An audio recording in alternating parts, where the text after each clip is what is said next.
Hello दोस्तों, स्वागत है आपका हमारे चैनल यूपी एग्जाम क्विज़र में। दोस्तों, आज के वीडियो में हम 13 जून से संबंधित उत्तर प्रदेश करंट अफेयर और इसके अलावा यूपी एग्जाम्स के लिए मोस्ट इंपॉर्टेंट करंट अफेयर के क्वेश्चंस को डिस्कस करेंगे और हर एक क्वेश्चन से रिलेटेड आपको फैक्ट भी बताएंगे। और वीडियो के अंत में हम आपसे ये क्वेश्चन भी पूछेंगे जिसका जवाब आपको कमेंट बॉक्स में देना है। और अगर आपको इसकी PDF डाउनलोड करनी है तो आप हमारे टेलीग्राम ग्रुप से इसकी PDF डाउनलोड कर सकते हैं। टेलीग्राम ग्रुप की लिंक आपको वीडियो का डिस्क्रिप्शन में मिल जाएगी। तो चलिए शुरू करते हैं। आज का सेशन शुरू करने से पहले हम कल के क्वेश्चंस का रिवीजन करते हैं। पहला क्वेश्चन है, हाल ही में उत्तर प्रदेश में कहां पर स्टार्टअप का उत्कृष्टता केंद्र स्थापित किए जाने की घोषणा हुई? इसका जो करेक्ट आंसर है वो है ऑप्शन नंबर सी, नोएडा। अगला क्वेश्चन है, हाल ही में किस राज्य सरकार ने मेरा गांव स्वच्छ गांव अभियान शुरू किया? इसका जो करेक्ट आंसर है वो है ऑप्शन नंबर ए, उत्तर प्रदेश। अगला क्वेश्चन है, जून 2021 में वर्चुअल मोड के माध्यम से गुजरात के कलोल क्षेत्र से नैनो यूरिया लिक्विड की पहली खेप को किसने हरी झंडी दिखाई? इसका जो करेक्ट आंसर है वो है option number C, Manoj Sinha. अगला क्वेश्चन है, इतिहास में पहली बार अमेरिकी नौसेना और निम्नलिखित में से किसने दूसरे विमान में ईंधन भरने के लिए MQ-25 T1 परीक्षण एसिड एक मानव रहित विमान का उपयोग करके हवा से हवा में ईंधन भरने का प्रदर्शन किया है? इसका जो करेक्ट आंसर है वो है ऑप्शन नंबर बी, बोइंग। अगला क्वेश्चन है, किस राज्य सरकार ने हाल ही में मुख्यमंत्री किसान मित्र ऊर्जा योजना के प्रारूप को मंजूरी दे दी है? इसका जो करेक्ट आंसर है वो है ऑप्शन नंबर बी, राजस्थान। अगला क्वेश्चन है, निम्न में से कौन सा देश बिटकॉइन को कानूनी मान्यता देने वाला दुनिया का पहला देश बन गया है? इसका जो करेक्ट आंसर है वो है ऑप्शन नंबर ए, अल सल्वाडोर। अगला क्वेश्चन है, भारतीय रिजर्व बैंक के डिप्टी गवर्नर महेश कुमार जैन का कार्यकाल कितने साल के लिए बढ़ा दिया गया है? इसका जो करेक्ट आंसर है वो है ऑप्शन नंबर बी, 2 साल के लिए। अगला क्वेश्चन है, 54वें world fest Houston in international film festival में निर्देशन के लिए प्रतिष्ठित गोल्ड रैमी पुरस्कार किसने जीता है? इसका जो करेक्ट आंसर है वो है ऑप्शन नंबर सी, लक्ष्मी देवी। अगला क्वेश्चन है, निम्न में से किस राज्य सरकार ने असंगठित क्षेत्रों के श्रमिकों के लिए ई निर्माण पोर्टल एवं मोबाइल ऐप को लॉन्च किया है? इसका जो करेक्ट आंसर है वो है ऑप्शन नंबर डी, गुजरात। और दोस्तों, अब हम देखते हैं आज का सेशन। आज का पहला क्वेश्चन है, QS वर्ल्ड यूनिवर्सिटी रैंकिंग 2022 के अनुसार टॉप 1000 की लिस्ट में IIT कानपुर की रैंक क्या रही? ऑप्शन नंबर ए है 250, बी है 277, सी है 297 और डी है 310। इसका जो करेक्ट आंसर है वो है option number B, 277। QS world university ranking बुधवार 9 जून 2021 को जारी की गई। इस साल शीर्ष 1000 की सूची में 22 भारतीय संस्थान शामिल रहे, जिसमें कुल 3 यूनिवर्सिटी टॉप 200 में शामिल हैं। पहले नंबर पर IIT बॉम्बे 177वीं रैंक इसकी रही। दूसरे नंबर पर है 185 रैंक के साथ IIT दिल्ली, ये दूसरे स्थान पर है। और 186 रैंक के साथ IIS बेंगलोर तीसरे नंबर पर है। उत्तर प्रदेश का संस्थान IIT कानपुर 277 रैंक के साथ इस लिस्ट में रहा। अमेरिका के कैम्ब्रिज में स्थित MIT को 100 में से 100 स्कोर के साथ दुनिया की बेस्ट यूनिवर्सिटी का दर्जा मिला है। UK की ऑक्सफोर्ड यूनिवर्सिटी 99.5 स्कोर के साथ दूसरे नंबर पर है। और अमेरिका की स्टैनफोर्ड यूनिवर्सिटी 98.7 स्कोर के साथ तीसरे स्थान पर है। तो दोस्तों, ये क्वेश्चन मोस्ट इंपॉर्टेंट है, ये आपको अच्छे से ध्यान रखना है कि QS वर्ल्ड यूनिवर्सिटी रैंकिंग जो 2021 जारी की गई है 9 जून को, इसमें जो टॉप पर रही है यूनिवर्सिटी वो कौन सी है? तो आपको ध्यान रखना है कि अमेरिका के कैम्ब्रिज में स्थित MIT जो यूनिवर्सिटी है वो पहले स्थान पर रही है। दूसरे नंबर पर है UK की ऑक्सफोर्ड यूनिवर्सिटी और इसे 99.5 इसका स्कोर रहा है। और तीसरे नंबर पर है अमेरिका की स्टैनफोर्ड यूनिवर्सिटी 98.7 स्कोर के साथ। और अगर भारत में देखा जाए तो पहले नंबर पर जो यूनिवर्सिटी रही है वो है IIT बॉम्बे और इसकी जो रैंकिंग है 1000 में तो वो है 177। और उत्तर प्रदेश में कौन सा संस्थान शामिल रहा है? तो ध्यान रखना है IIT कानपुर और इसकी रैंक है 277। अगला क्वेश्चन है, हाल ही में उत्तर प्रदेश के किस जिले में गुप्तकालीन प्राचीन मूर्ति मिली है? ऑप्शन नंबर ए है सोनभद्र, बी है वाराणसी, सी है बहराइच और डी है गोरखपुर। इसका जो करेक्ट आंसर है वो है option number C, Bahraich. Bahraich के भदवानी ग्राम पंचायत के भीखा साहा मजार के पास खुदाई में एक प्राचीन मूर्ति निकली। आश्चर्यचकित कर देने वाली मूर्ति अद्भुत गुप्तकालीन मूर्ति कला का नमूना लग रहा है। पत्थर की यह मूर्ति 2.5 फीट ऊंची एवं 1.5 फीट चौड़ी है। तो दोस्तों आपको ध्यान रखना है कि उत्तर प्रदेश के बहराइच में एक प्राचीन काल की जो मूर्ति है वो खुदाई के दौरान पाई गई है और ऐसा माना जा रहा है कि ये जो मूर्ति है वो गुप्त काल की है। और यहाँ पर आप इमेज में देख सकते हैं ये जो मूर्ति है ये खुदाई के दौरान पाई गई है। अगला क्वेश्चन है, दिहिंग पटकाई नेशनल पार्क किस राज्य में स्थित है? ऑप्शन नंबर ए है असम, बी है त्रिपुरा, सी है उत्तराखंड और डी है मध्य प्रदेश।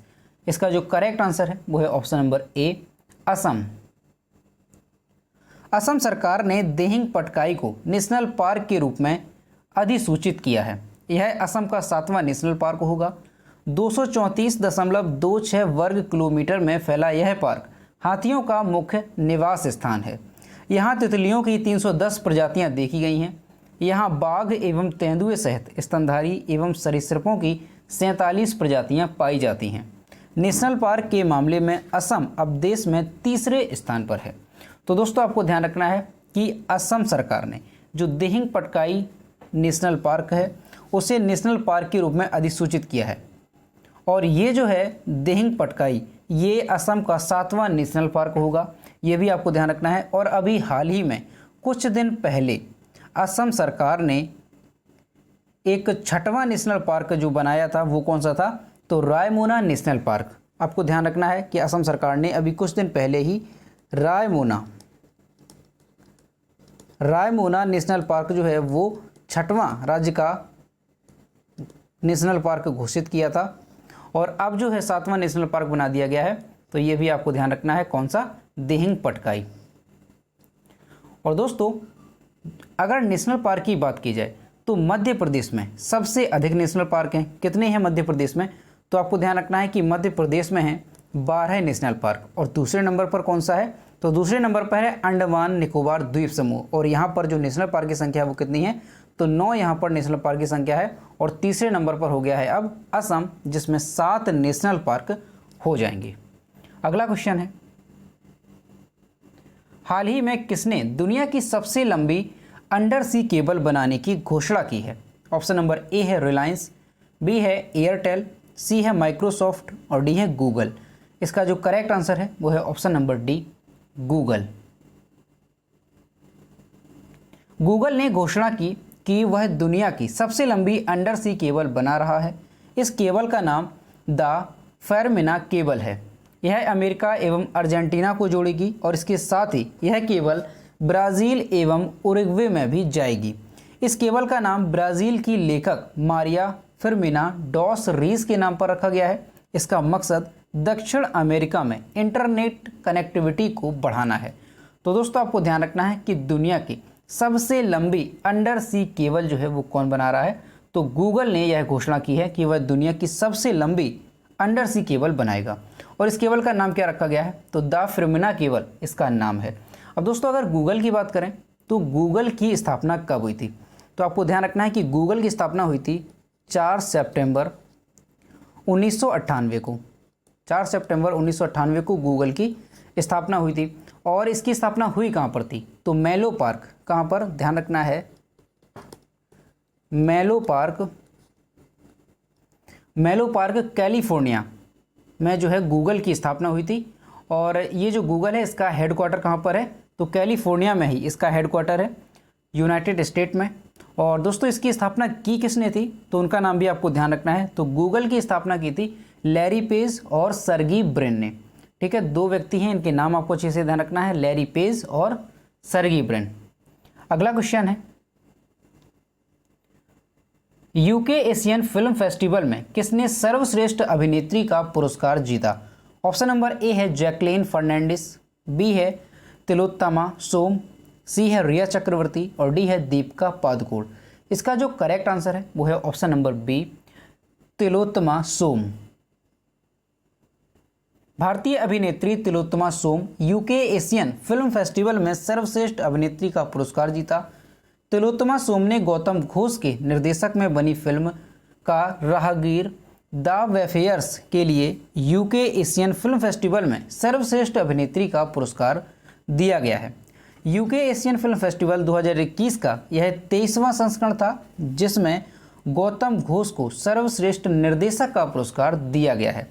तो दोस्तों आपको ध्यान रखना है कि यूके एशियन फिल्म फेस्टिवल में सर्वश्रेष्ठ अभिनेत्री का पुरस्कार किसे मिला, तो भारतीय अभिनेत्री तिलोत्तमा सोम को ये अवार्ड दिया गया। और 2021 में जो यूके एशियन फिल्म फेस्टिवल है उसमें सर्वश्रेष्ठ निर्देशक का पुरस्कार किसे दिया गया, तो ये दिया गया है गौतम घोष को। इनका भी नाम आपको अच्छे से ध्यान रखना है। अगला क्वेश्चन है, फुटबॉल एसोसिएशन की पहली महिला अध्यक्ष कौन बनी? ऑप्शन नंबर ए है लेवी जॉनसन, बी है लिम्बो ज्यूसो, सी है डेवी हैविट और डी है इनमें से कोई नहीं।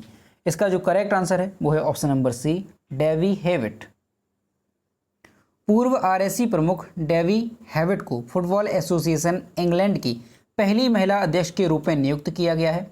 डेवी हैविट ने इसी के साथ फुटबॉल एसोसिएशन के अध्यक्ष के उत्तराधिकारी ग्रेग क्लार्क पर अनुचित टिप्पणियों पर उनके बाहर निकलने की अटकलों को भी समाप्त कर दिया है।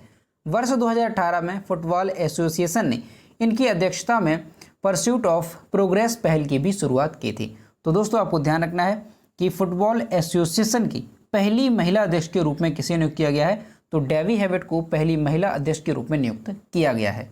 अगला क्वेश्चन है, किस राज्य के मुख्यमंत्री ने शिशु सेवा योजना लॉन्च की है? ऑप्शन नंबर ए है हिमाचल प्रदेश, बी है मध्य प्रदेश, सी है कर्नाटक और डी है असम।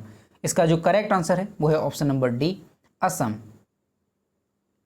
असम राज्य के वर्तमान मुख्यमंत्री डॉक्टर हेमंत बिस्वा शर्मा ने मुख्यमंत्री शिशु सेवा योजना की शुरुआत की है। उन्होंने इस योजना की शुरुआत कोविड-19 के समय अपने माता पिता को खोने वाले बच्चों के लिए शुरू की है, जिसके तहत उन्होंने बच्चों को चेक सौंपे।